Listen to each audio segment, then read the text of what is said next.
6/7/2024 ನಡೆದಂತಹ ತುಮಕೂರು ಜಿಲ್ಲಾ ಅಧ್ಯಕ್ಷ ಚುನಾವಣೆಯಲ್ಲಿ ಈ ಅಭ್ಯರ್ಥಿಗಳು ಕೆಳಕಂಡಂತೆ ಮತವನ್ನು ಪಡೆದಿದ್ದಾರೆ.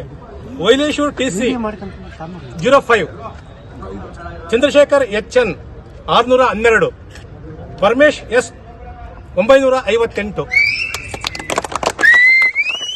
ಪ್ರಜಾಪ್ರಭುತ್ವದಲ್ಲಿ ಎಲ್ಲಾರ್ದು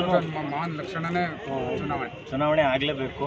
ಚುನಾವಣೆ ಆದರೆ ನಮ್ಮ ಸಂಘಟನೆ ಇನ್ನೂ ಜಾಸ್ತಿ ಆಗುತ್ತೆ, ಹೆಚ್ಚಾಗುತ್ತೆ, ಅದಕ್ಕೊಂದು ಶಕ್ತಿ ಬರುತ್ತೆ ಅಂತ ನಾನು ಭಾವಿಸ್ತೀನಿ.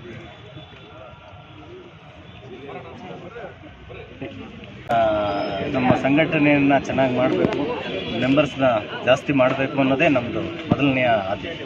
ಸರ್, ವೀರಶೈವ ವಿದ್ಯಾರ್ಥಿನಿ ನಿಲಯ ಬರ್ತದೆ, ಮಹಿಳೆಯರಿಗೆ ವಿದ್ಯಾರ್ಥಿನಿ ನಿಲಯ ಇಲ್ಲ ತುಮಕೂರದಲ್ಲೂ ಇಲ್ಲ ಅಂತ ಒಂದು ಕೇಳಬರ್ತಾ ಇದೆ. ಅದಕ್ಕೆ ಸಂಬಂಧಪಟ್ಟಂತೆ ಏನಾದರೂ ಮುಂದಿನ ಕಾರ್ಯಯೋಜನೆ ಏನಾದರೂ ಮಹಾಸಭಾದಿಂದ ಅದನ್ನೆಲ್ಲ ನಮ್ಮದು ರಾಜ್ಯದವರು ಮತ್ತು ರಾಷ್ಟ್ರದ ಏನು ಕಮಿಟಿ ಏನು ಇದು ಮಾಡ್ತಾರೆ ಅದಕ್ಕೆ ಬದ್ಧರಾಗಿ ನಾವು ಎಲ್ಲನೂ ಮಾಡಬೇಕು ಅಂತ ಇದ್ವಿ. ಈಗಾಗಲೇ ನಮ್ಮ ತುಮಕೂರಿನಲ್ಲಿ ಬೇರೆ ಮಹಿಳಾ, ಈಗ ನಮ್ಮ ಸಿದ್ದರಾಮಣ್ಣ ಮತ್ತು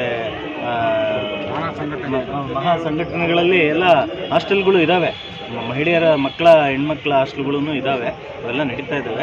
ನಮ್ಮ ವೀರಶೈವಲಿಂಗ ಮಹಾಸಭಾದಿಂದಲೂ ರಾಜ್ಯದ ನಮ್ಮ ಹಿರಿಯರೆಲ್ಲರೂ ಯಾವ ಸೂಚನೆ ಕೊಡ್ತಾರೋ ಅದನ್ನು ನಾವು ಮಾಡಲ್ಲ ಸರ್.